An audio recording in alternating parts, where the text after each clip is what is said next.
Okay, everybody knows who Governor Walz is, right? He's the chief executive officer of the state of Minnesota. Okay, he's basically he makes sure all your local municipalities and cities, they all get their state-funded money, right?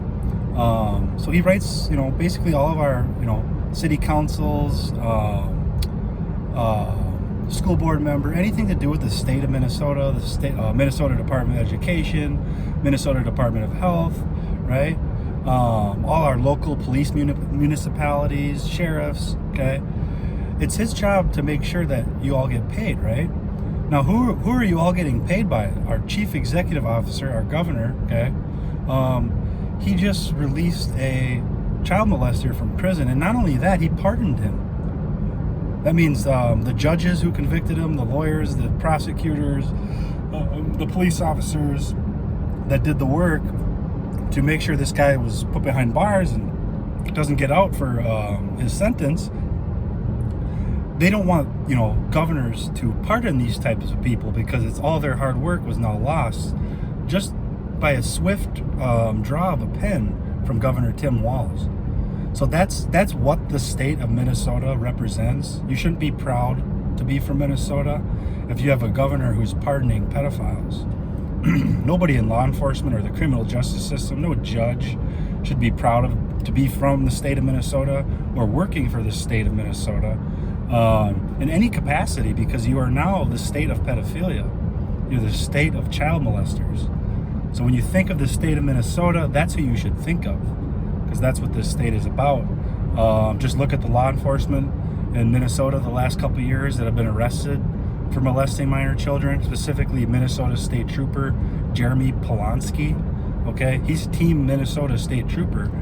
Okay, he wore his Minnesota State Trooper costume with his gun and his badge.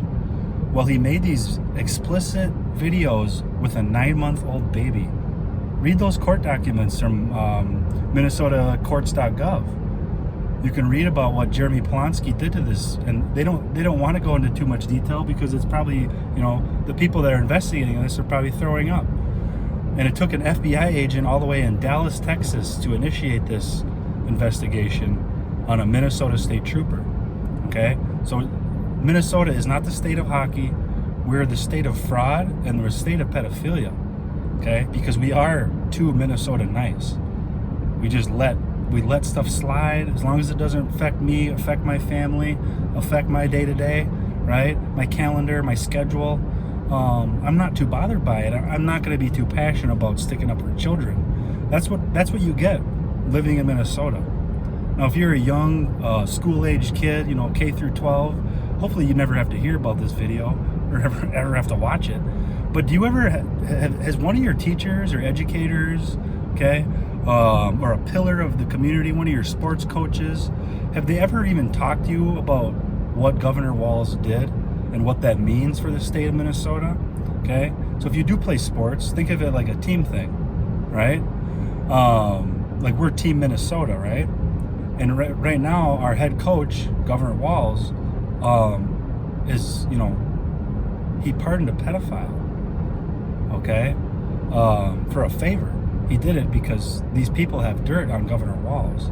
So you live in a filthy, slimy, no good state. Okay, and I'm born and raised from Minnesota. I've always thought Minnesota's home. Okay, but I don't want to even call this place my home. Knowing these things happen with the governor's office, how there's many law enforcement officers, that are part of this nasty stuff. You should not be Minnesota proud. You should be Minnesota disgusted, right? And I don't think many people even, blinked an eye when they saw the story of Governor Walz pardoning a pedophile. But you should really wake up. If you have children that live in this state, if you're raising children in this state, that's the type of state you're raising them in, where people who molest minor children will not be held accountable. Okay? They will be shielded. They will be, they'll be given a badge. They'll be given a governor's office. Okay?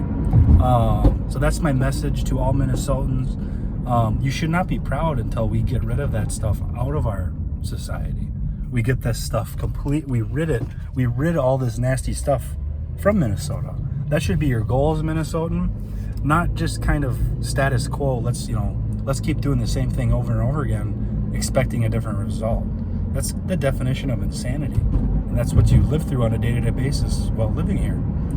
So if you don't stand up to that or at least talk about it, like if you're a parent that hasn't talked about what goes on behind the scenes here in Minnesota, I mean, you're failing your child, right? And it's hard to talk to kids about this stuff, but they're the ones who are most affected by it because they're the next generation. They're the next crop that's going to be, born and raised in the state of pedophilia. And you don't want that for your children and their children and their children, right? You want to make a better state, not a worse state. Not more fraud. You want no more fraud, okay? You don't ever want to have governors be in positions of power that will do that with a pedophile. Literally pardon him, okay? So that's where I stand with the state of Minnesota. It's where I stand with the city of Rosemount. There's some nasty stuff behind the scenes that you'll never hear about on the front page of the Star Tribune or the Pioneer Press.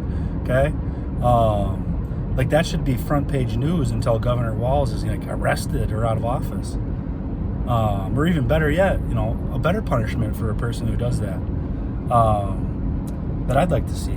So that's this is my message to all Minnesotans. I wouldn't be too proud to be a Minnesotan right now until this all gets corrected.